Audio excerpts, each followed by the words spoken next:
the most infamous female serial killer in history, without a shadow of a doubt, was the Hungarian Countess Elisabeth Bathory de Ext.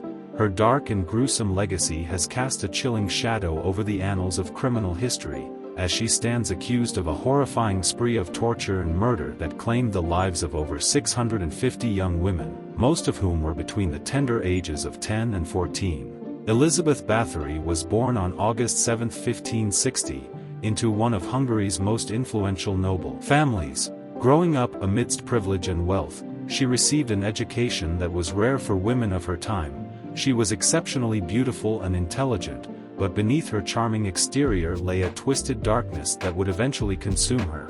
As she matured, Elisabeth's behavior began to take a sinister turn. Rumors swirled around her penchant for cruelty and sadism, with tales of her savagely mistreating her servants and servants' children. It wasn't until the death of her husband, Count Ferenc Nadasdy, in 1604 that her bloodlust reached its terrifying zenith. With the sudden absence of her husband, Elisabeth was left to her own devices in Cactus Castle, situated in what is now modern-day Slovakia.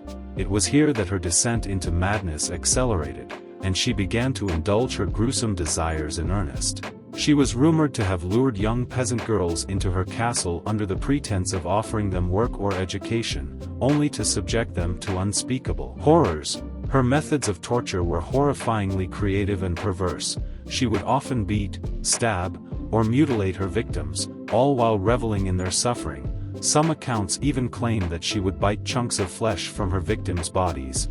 Elisabeth's cruelty knew no bounds, and it seemed that the more she inflicted pain, the more insatiable her thirst for blood became. The extent of her atrocities was eventually brought to light in 1610 when rumors of her actions reached the ears of King Matthias II of Hungary. Shocked and appalled, the king ordered an investigation into the matter. What the investigators uncovered was nothing short of a chamber of horrors. Within the castle's walls, they discovered the lifeless bodies of young girls, some gruesomely disfigured and others already decayed beyond recognition. The surviving victims were found in states of severe physical and psychological trauma. Elisabeth Bathory's reign of terror had been exposed, and there was no way to deny her guilt. In 1611, Elisabeth Bathory was arrested, and her trial was a spectacle of unparalleled horror. Witnesses testified to the unimaginable cruelty she had inflicted upon her victims, and the evidence against her was overwhelming.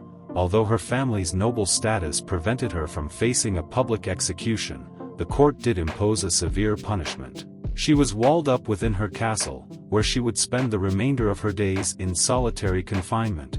The precise number of her victims remains a subject of debate, with some estimates reaching as high as 650, while others suggest a lower figure. Regardless of the exact number, Elisabeth Bathory's reign of terror is unparalleled in its brutality and scale. Her name has become synonymous with the darkest depths of human depravity, and her story continues to fascinate and horrify people to this day. The case of Elisabeth Bathory raises chilling questions about the nature of evil and the depths to which human beings can sink. What drove a woman of such privilege and status to commit such heinous acts? Was it a thirst for power, a sadistic pleasure in inflicting pain, or a descent into madness?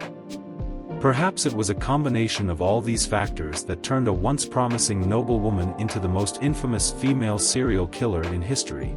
In the centuries that have passed since her crimes were uncovered, Elisabeth Bathory has become a symbol of female evil, a reminder that darkness can lurk in the most unexpected places. Her story serves as a cautionary tale, a chilling reminder of the capacity for cruelty that exists within the human psyche. The legend of Elisabeth Bathory endures, not only as a gruesome historical footnote but also as a stark reminder of the horrors that can be perpetrated by those in positions of power and privilege. Her name will forever be associated with the macabre and the grotesque, a reminder that evil knows no gender, class, or station in life. Elisabeth Bathory de Ext, the Hungarian countess who terrorized a region with her unspeakable acts, remains a haunting and disturbing figure in the annals of true crime, her legacy forever etched in blood and infamy.